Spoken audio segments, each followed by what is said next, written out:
There's a moment that almost every person has experienced, but almost nobody talks about honestly.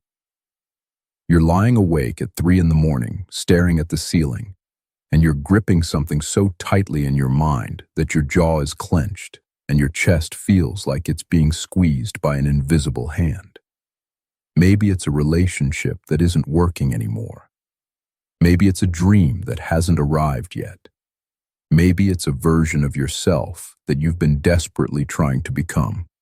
And you're holding on because letting go feels like the same thing as giving up.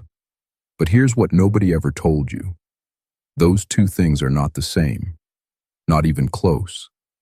And understanding the difference might be the most important thing you ever do for your own life. Welcome back. If you're new here, this channel is about the kind of personal growth that actually applies to real life. Not the polished motivational stuff that sounds good but falls apart the second real difficulty walks through your door. Today we're going deep on something that I think about a lot and something that I genuinely believe most people get completely wrong. The art of letting go without giving up. Stay with me through this whole video because near the end I'm going to share something that completely changed how I approach my own goals and struggles, and I think it might do the same for you. Let's start with the confusion itself. Why do we conflate letting go with giving up in the first place? The answer is rooted in how we form identity. As human beings, we don't just pursue things, we become things. When you work toward a goal long enough, that goal becomes part of who you believe you are. So when the goal starts to feel unattainable or the path starts to feel wrong, stopping doesn't just feel like abandoning a plan. It feels like abandoning yourself. It feels like a personal failure, like evidence that you are not the kind of person who succeeds. And that emotional weight is what makes it so difficult to let go of things that genuinely are not serving you anymore. But here's the distinction that changes everything. Giving up is about the destination. Letting go is about the vehicle. When you give up, you abandon the thing you were working toward. When you truly let go, you release your attachment to one specific path or one specific form of that thing, while keeping the deeper intention alive. Think about that for a second, because most people who are afraid to let go are not actually afraid of losing the goal. They're afraid of losing a particular version of the story they've been telling themselves about how that goal was supposed to happen. I want to give you a real example that most people can relate to. Imagine someone who spent years building a business. They poured everything into it. Their savings, their nights, their weekends, their relationships, and then the business fails. Now there are two very different things this person can do. They can decide that entrepreneurship is not for them and walk away from that entire chapter of their identity. That is giving up.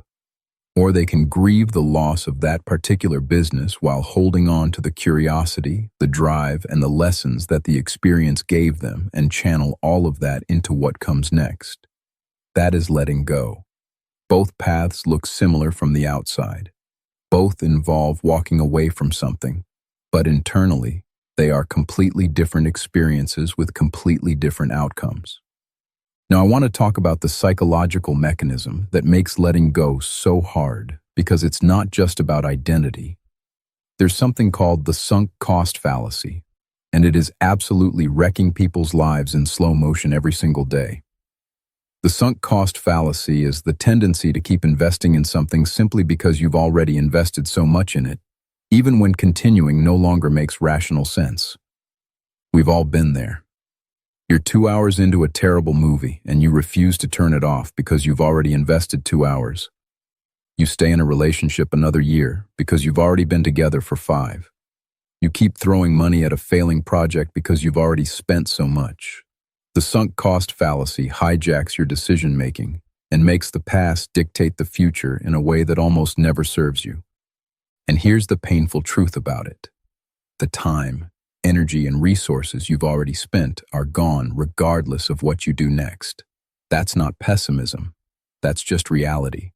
The only thing that matters now is what decision will serve you best going forward. Letting go is choosing your future self over the version of yourself that made past decisions. And that requires a kind of courage that doesn't get celebrated nearly enough. So how do you actually do it?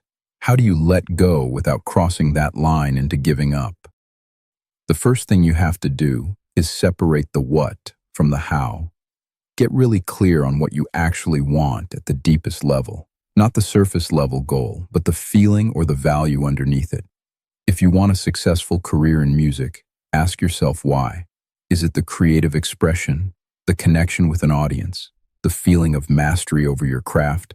Those underlying desires are the real destination. The specific path, the specific timeline, the specific form it was supposed to take, those are just the how. You can absolutely let go of one version of the how while keeping the what completely intact.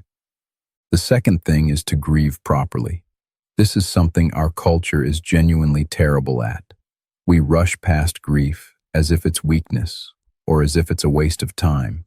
But unprocessed grief has a way of turning into rigidity.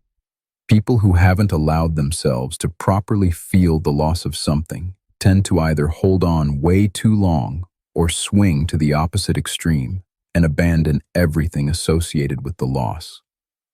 Actual letting go requires you to sit with the discomfort of what didn't work out, acknowledge the real cost of it, and then consciously choose to move forward anyway.